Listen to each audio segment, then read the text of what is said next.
So let me set the stage, and then I'm going to walk us through some of these beats of the non-metaphor version of this. So you just made a presentation to Microsoft to get them to recapitalize using Bitcoin, and they voted against it. So it was 0.55% of people were for it. The rest were not. So when I listen to you, I often get the sense that you really have come to understand the nature of capital flows in a way, certainly as it integrates Bitcoin better than anybody else. And so I feel a bit like I'm talking to the future. So I really do want to map what you just said about it being the physics. I thought the waterfall analogy is really, really brilliant. I'm curious to see if you think this is if the waterfall is the better metaphor, or if a siphon cup is a better metaphor. So let me walk through what I'm understanding. So when you say high energy state of money, I assume you mean high entropy, that there's so much chaos happening. The goal would be to get out of a high chaos environment with inflation, money printing, all of the chaos that wreaks on one's ability to store capital. This is where, again, people need to differentiate between currency and capital. So we want to move that into what you're calling a low energy state, but it's basically there are fewer influences on it. It is going to be there. It has the volatility, which we'll get to in a minute, but in terms of a place to store your capital, once you're not in a short-term time horizon, you're in a longer-term time horizon, right. There are just less influences on it. So far, so good? Yeah. So far, okay. So good. So I think what makes that metaphor so powerful is that if I'm understanding you, I'm going to use a siphon metaphor instead of perhaps the more complete waterfall metaphor. I'm not sure yet. So let me use the siphon metaphor and see if I'm understanding where you're going. Here's what I read if I were going to make a bull case for why this is going to play out exactly like you're saying. I go, everybody who's awake and paying attention to capital markets is going to watch people get their 60% ARR year after year, after year, after year, after year. For people, I know you said the stats, but if people really understood what you did with micro strategies, taking it from a company where you're like, well, I guess this is dead, to being perhaps the most valuable stock on the stock market, insane. And we'll talk more in a minute about how you did that. But the siphon effect is capital paying attention. So it will first be smart capital who actually understand what's going on. They'll move first. This is obviously what we're seeing play out. Then all the adoption stacks that you walk people through. And then and this is why I say it's a siphon, it just gets to the point where you can't justify the money not going into it. And so now it's just you no longer need people to understand what's happening, just in the same way that there are bonds of water, there's sort of bonds of narrative about where one should be preserving their capital. And of course, people are still going to preserve their capital in buildings and in art to some extent. You've mapped this out for people. You estimate that, I think I have the exact numbers here, but there's a percentage of capital that people store into. So 450 trillion, this is rough numbers, 450 trillion in assets are held for utility. So buildings, things like that, it's not going to change. But there's 450 trillion, that's long-term capital, pure store of value.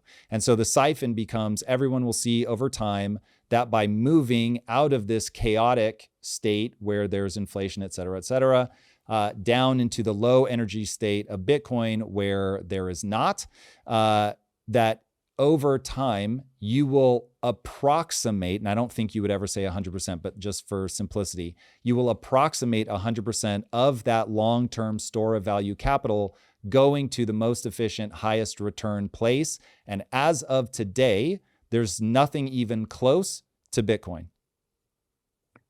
Yeah, I think that's reasonable to say. I mean, I'm not saying 100% of long-term capital becomes Bitcoin. What I'm really saying is long-term capital is like 450 trillion. I think there's 3% entropic lapse. There's 3% loss in that capital every year, either due to inflation or entropy, whether it's a financial asset or it's a physical asset.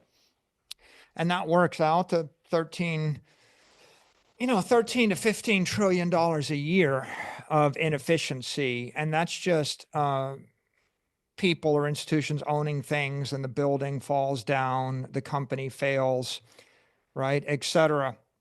I think I would liken it to, well, I mean, all the water's in the lake, and all I got to do is carve a channel, and the water's going to flow downhill. And why? Because that's just the law of physics. If I took all your money, like, I don't know, how much of your money do you have stored in a bank in Africa right now, Tom? What percentage of your Zero. wealth? What if I took Shockingly, it? zero. What if I took it all? What if I'm Dr. Evil and I took all your wealth and I moved it into a random bank in Africa? And then I said, hey, April Fool's, Tom, I moved your money here, but here's the key. You can leave it there or you can move it back to the US. Would you leave it there or might you move it back? I would be moving it back. Yeah. But so would I have to force you to move it back? I mean, wouldn't there be a natural tendency on your part to move the money to a place where you feel more secure with the money?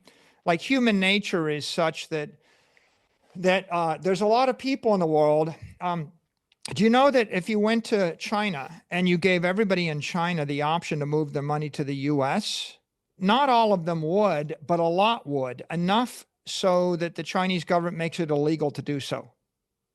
Right? The reason there are capital controls, there's a limit of $50,000 a year, is because if people could, they would. So there's a natural tendency of people to want to move their capital from a less secure, more chaotic, more uncertain place, maybe where their property rights are less. I mean, you remember remember in Cuba when the boat people, when everybody wanted to leave Cuba and come to Florida, right? People generally want to move from the less secure to the more secure place. They want to move their person, they want to move their money, et cetera. It's human nature. I think if we come to this siphon analogy, well, there's just so much energy that gets released when you move from an uncertain, unsafe environment to a more certain, safer, more sound environment. That sometimes you don't have to convince people. Like, for example, a lot of times, if the head of the household could leave a war zone, don't you think they'd bring their entire family with them? Like the kids might not want to go. My dad made me go to places I didn't want to go. You know why? When I was growing up, because his job. You know, how many children go to a place they don't want to go because their parents get a job? They're chasing money, Tom. So people, why did everybody come to the New World? Money. Everybody comes up with different ideas. It was all about property rights, and property rights was money. That's why the DuPonts came. That's why everybody came. So generally, you will find, why did people go west? Money. They went west for land. They went less west for property. So if you come back to MicroStrategy stock, well, MicroStrategy capitalized on Bitcoin, and our stock started working. So people started buying the stock, and it was volatile.